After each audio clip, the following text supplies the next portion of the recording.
この電車は中央線快速東京行きです。停車駅は Tai mūsų kelionė be nuotykių nebūna. Nieko gero, aišku, palikau traukinį telefoną savo, kuriame yra visi kelionės planai ir visi kelionės reikalai. Tai va, kol kas jo nesuranda, Lost and Found, telefono kol kas nesurado, sako, ateik ryt. Telefonas nebuvo ypatingas, ne koksai nors iPhone'as, bet vis tiek gaila, labiausiai gaila informacijos, kuri ten buvo. Tai va taip, saugokit savo telefonus ir nebūkit tokie žiopli kaip aš.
Tai labą dieną ir per paskutinę parą įvyko įvairiausių dalykų.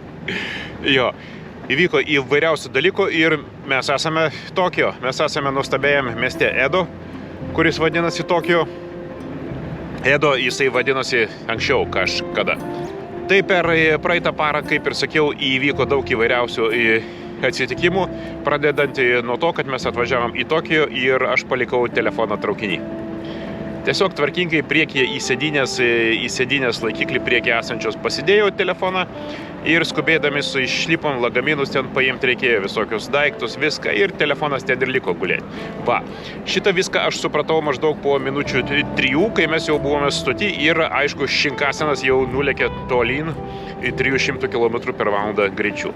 Va, tai biški buvo baimės ir sitrioko, nes telefone, kaip ir sakiau, visa mūsų kelionė.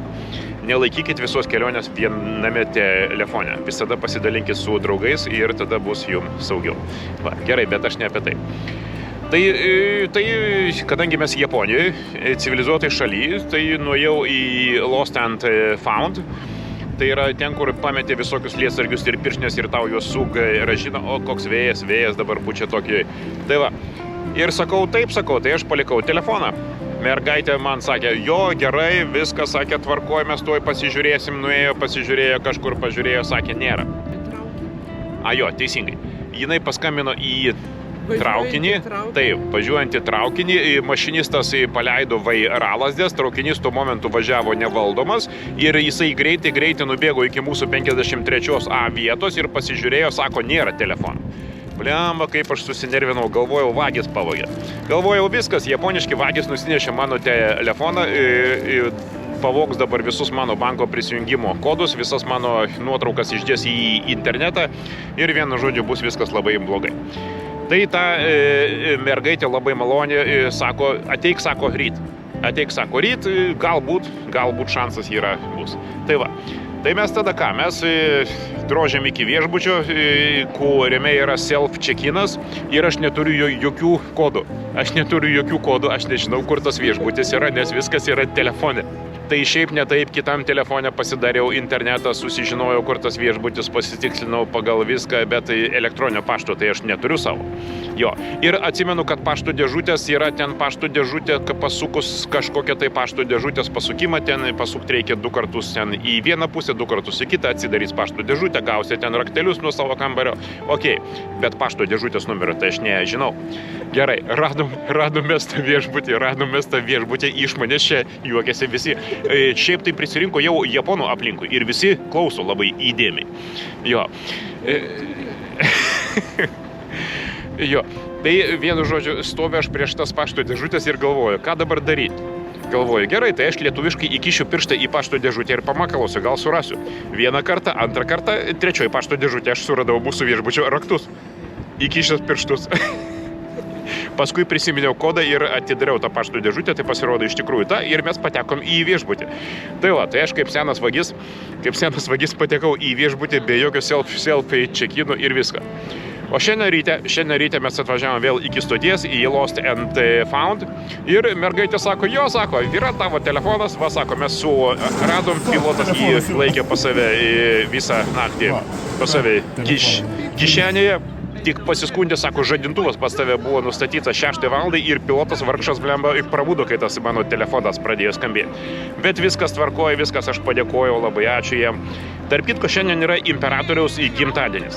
Šiandien Tokijoje, šiandien Japonija yra nacionalinė šventė, yra išeiginė, yra imperatoriaus gimtadienis ir imperatoriui mes norėtume palinkėti visokeriausios sveikatos ir visai Japonijos šaliai viso kuo geriausio, nes japonai nuostabus, jie sugrąžino mano telefoną, niekas jo nepavogė, čia aš kaip sugadintas žmogus galvoju, kad jį pavogs Japonijoje, niekas nieko nevagė, viską suranda, grąžina į Lost and Found ir tu visada gali atėjęs atgauti. Šalia manęs stovėjo japonas, kai aš atsiminėjau telefoną, sako, aš sako, fotiką savo palikau, savo fotokamerą palikau. O aš sakau, savo telefoną palikau, mes pasijuokėm, jisai pasidžiaugė, kad aš atgavau telefoną, mes su juo atsisveikinom, atsilinksėjom ir aš laimingas išėjau. Tai vat tokie mūsų nuotykiai Japonijoje. Jo, ir ką reikėjo pasakyti, kad ta vargšė mergina, kuri grąžino man telefoną iš to Lost and Found, iš tos būdelės, jinai atsiprašinėjo gal 5 kartus, mes labai atsiprašom, kad jūs toksai žioplas, kad jūs palikote telefoną, mes taip apgailestaujame, mes galbūt galėtume jums suteikti dar kokią nuolaidą ten važiuoti traukiniu, arba ten dar kažką. Ir pilotas buvo atėjęs, sakė, aš sako, atsiprašau, kad taip atsitiko. Tai va, aišku, pliurpiu nesąmonės, bet iš tikrųjų telefonas atsirado ir viskas vėl yra gerai. Japonija yra nuostabi šalis. Tai vakar vakare dar mes po to, kai jau apsigyvenom ir liūdnais veidais, nuėjome į Shibuya rajoną. Yra toksai rajonas, kur vaikšto katinas tenais per stogus. Ir yra ten naktinio gyvenimo centras. Ten yra visokios parduotuvės grandiozinės, viešnamiai, kino teatrai, ta prasme maistas visoks. Tarp kitko skaniai pavalgėm vakar vakare skaniai pavalgėm už 9 eurus dviese. Už 9, bendroj sumoj už 9 eurus, už 9 eurus pavalgėm puikiai. Bet ne apie tai. Vakar buvo sekmadienis ir japonai buvo totaliai girti visą vakare. 8-9 valandą pilnas metro mes grįžinėjom, apie 9-10 valandą grįžinėjom. Pilnas metro buvo girtų japonų, vienokia arba kitokia, bet jie bandė laikytis labai išdidžiai. Jie vienas kitam blinksėjo, vienas kitam sakė... Pabrėžtinai mandagiai. Jie buvo pabrėžtinai mandagus vienas su kitu ir su aplinka, bet jie vos ant kojų stovėjo. Ir merginos, ir vaikinai, ir dėdės, ir tetos. Aš tiek nemačiau mieste girtų žmonių. Tai greičiausiai dėl to, kad šiandien yra išeiginė ir jiems šiandien yra poilsio diena, tai jie vakar nutarė biškį pailsėti. Nes jie šiaip visą savaitę sunkiai dirba ir vakar jie kalė buvo.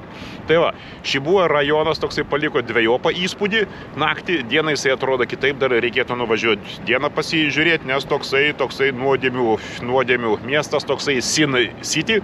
atrodė, kur, ta prasme, viskas persipinė ir jau pasijutau taip vietomis, jau taip biškučiuką ne visai taip saugiai, ne kaip pripratau Japonijoje, nes Japonijoje per savaitę atsipalaiduoji.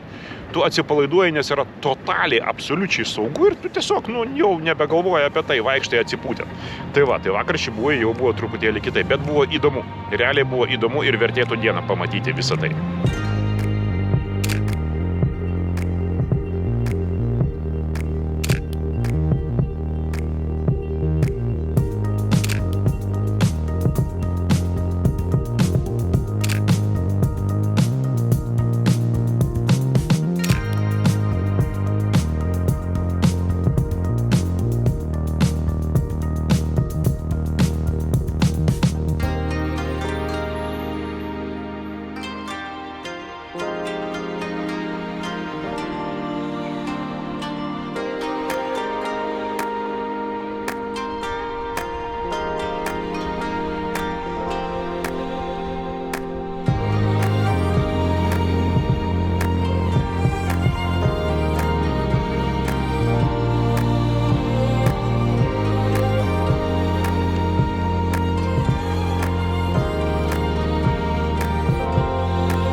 Gerą dieną, tai jau beveik gerą vakarą ir mes vis dar mieste Tokijas ir esam Nakamise.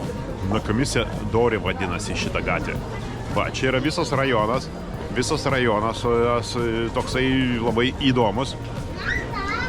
Jisai yra netoli televizijos bokšto Tokijo, netoli Sky 3, taip vadinamoje, ir tarp kitko iš čia esant popietiniam apšvietimui yra ypatingai geras apšvietimas į Sky 3 ir šalia esančius pastatus ir ten tokia geltona skulptūra, kuri tiksliai aš dabar nežinau kaip vadinasi, bet mes išsiaiškinsim ir apie tai aš parašysiu. Va, žmonių yra pilna, pradžioje įėjimo yra vartai šventyklos, paskui eina šopingo visa eilė, tai yra visokie ten kioskai, suvenyrai, visokie ten saldumynai, saldainiai, visokie dar ten dalykai ir paskui visko šito gale, va ten yra šventykla. Va ten yra šventykla, ten yra šventyklos bokštas. Jo, tai teisingai, norint patekti į šventą vietą, visada reikia pereiti per kančios kelius, per saldumynus, per visokį šopingą, per suvenyrus, per įvairius kitokius dalykus, nuo kurių kelionėje kenti, bet be jų kelionės nebūna. Va, tai mes daeisim iki tos šventyklos ir tada eisim dar zombinėti aplinkui po visą šitą rajoną.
Labą rytą, nuostabus saulėtas rytas Tokijo mieste. Einam per mūsų siaurą gatvelę iš mūsų nuostabaus viešbučio, kuris oficialiai yra deklaruotas kiek kvadratų? 20 kvadratų? Jo, 20 kvadratų, bet realiai gyvenamojo ploto, kadangi išplanavimas ne visai adekvatus, tai gal kokių 10. Jo, telpa lova. Palei sieną ten vos prasibrūžini iki tos lovos. Dušas yra toks, kad alkūnės, jeigu išstatysi, tai nebetilpsi. Yra tūlikas, virtuvė nesąmoninga, bet tai yra tokias. Tai yra monstrinis miestas. Tai yra, taip, šaldytuvas vietoj pagalvės. Jo. ir dvi šiukšliadėžės vietoj naktinio staliuko, taip. Tai va, bet tai yra tokias. Tai yra didžiausias pasaulio miestas. Ir vietos gyventi visiems čia neužtenka. Va, buvo pas mus alternatyvos arba imti kapsulę. Tai yra tokie grabeliai netoli miesto centro, kur gali išliaužti ir pernakvoti. Arba imti kokį Hiltoną už 2 inkstus ir tai nebūtų užtekę vienai nakčiai susimokėti. Va, tai mes pasirinkom truputėlį toliau nuo centro už adekvačią kainą. Įperkamas šitie mūsų apartamentai neapsiverčia liežuvis pavadinti, bet jie įperkami, bet vietos aišku neypatingai. Tai va, ir einam toliau tyrinėti miestą, nes šitą mieste dar yra labai daug ką pamatyti ir net ir aš įtariu, mes visko nesuspėsime pamatyti. Tai va. Jo.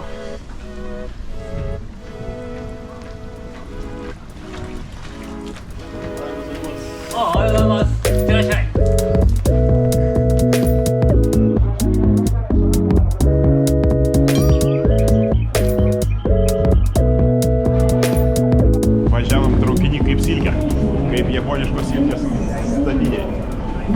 Pilnas traukinys žmonių. Ir traukinį negalima kalbėti, negalima valgyti, negalima gerti, negalima bėgioti, negalima šokinėti. Traukinį buvo mirtina tyla. Visi stovėjo ir tylėjo. Nerealus dalykas. Tai va, atvažiavom į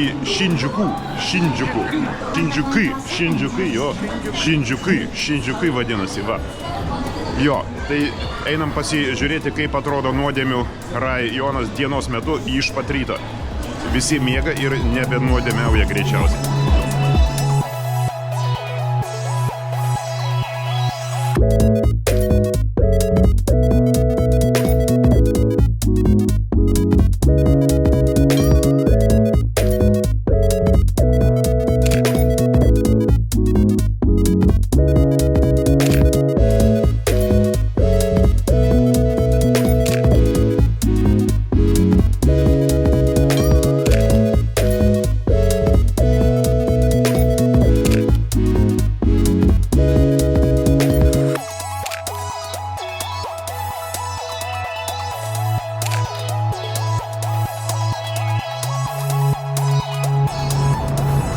Japonai ryte bėga, visi skuba darban ir tu nori ar nenori irgi pasiduodi tam ritmui.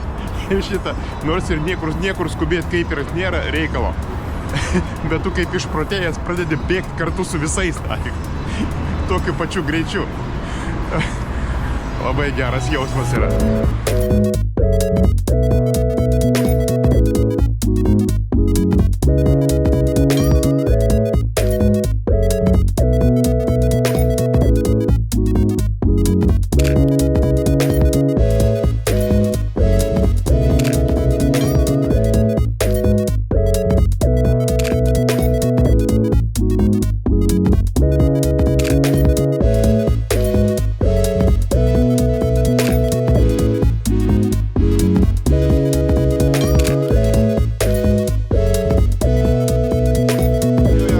Tokijoje, kaip ir New York'e, stovi eilės.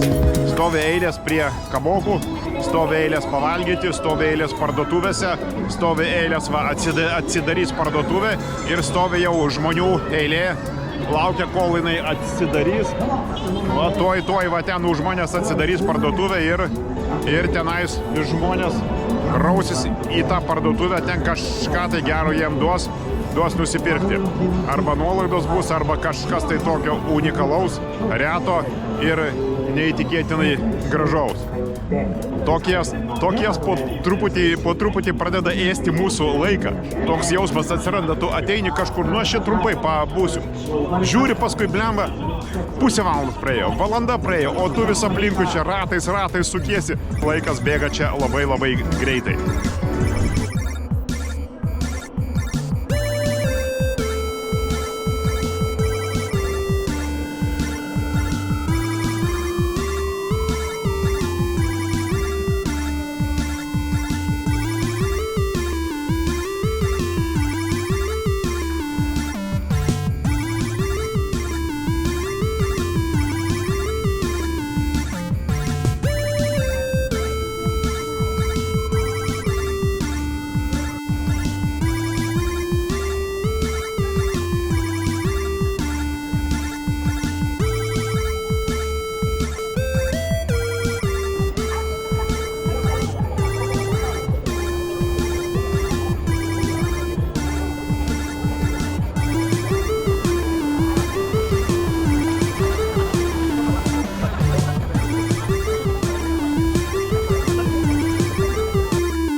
Mano supratimu, čia yra pati ikoniškiausia ir simbolinė Tokijos vieta.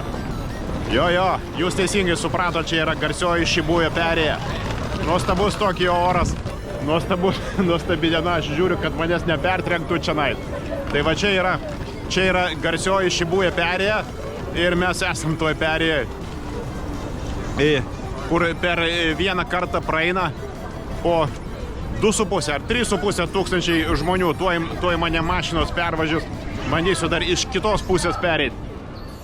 Čia yra kameros, kurios stebi šitą perėją ir va ten yra Starbucksas. Iš Starbuckso yra nemokamas vaizdas, bet ten palei langą, pilna žmonių prieja. Bandysiu gal tenais irgi užeiti. Va. Ir va taip atrodo perėja, šitą stato šalia dangoraižį naują. Ir jo, kažkas paliko telefoną, va, guli padėtas telefonas kažkieno.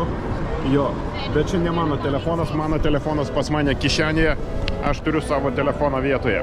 Tai va, telefonus palieka, irgi žmonės palieka savo telefonus šiandien. Nu, graži vieta, aišku, galbūt vakare. Vakare yra didesnis efektas. Nežinau, ar bus galimybė, ar bus laiko, bet galbūt atvažiuosim čia vakare. Bet šiaip įspūdinga.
Tai gerai, bandysiu dar trečią dublį.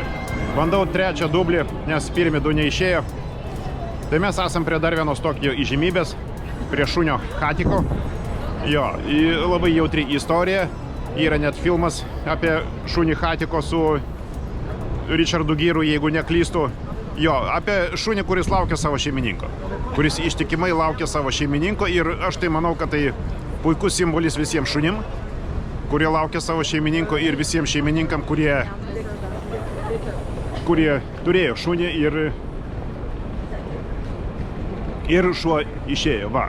Tai aš kaip iš tų žmonių, kurie turėjo šunį ir šuo išėjo, negaliu be emocijų. Pramušinėja šakės kaip nafik. Tai va, tai už visus šunis.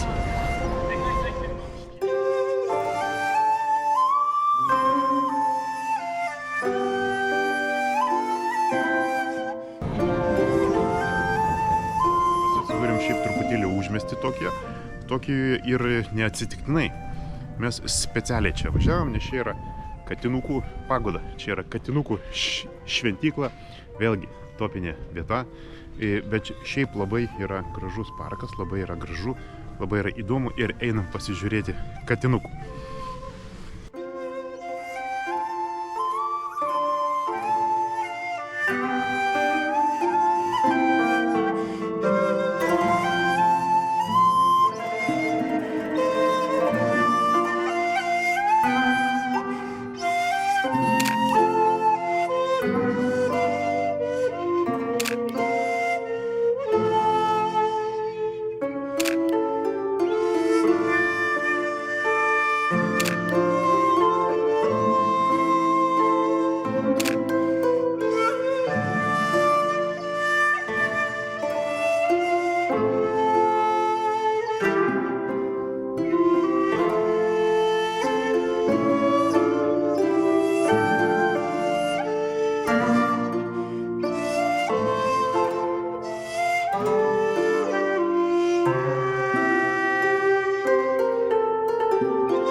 Nes tam, kad kelionį išgyventi, reikia valgyti kažką.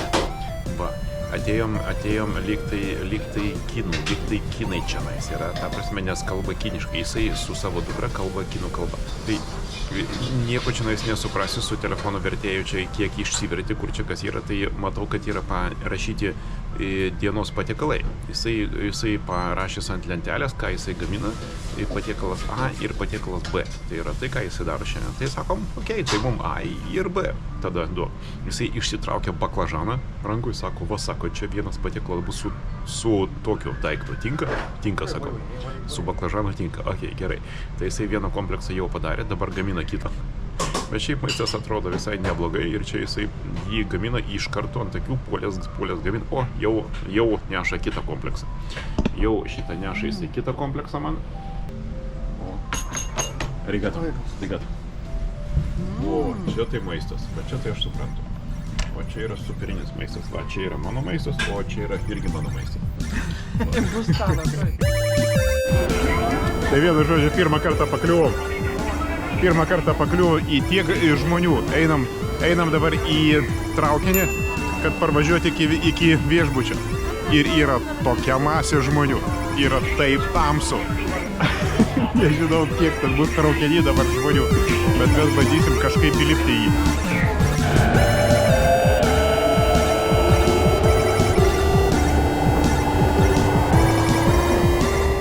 Tai mes grįžtam į viešbutį, o japonai grįžta iš darbų. Dabar yra 8:30 vakaro, o japonai dabar pilnutėlis traukinys varo iš darbo namo. Jamba. Tai kiek jie dirba? Va čia reikia mes.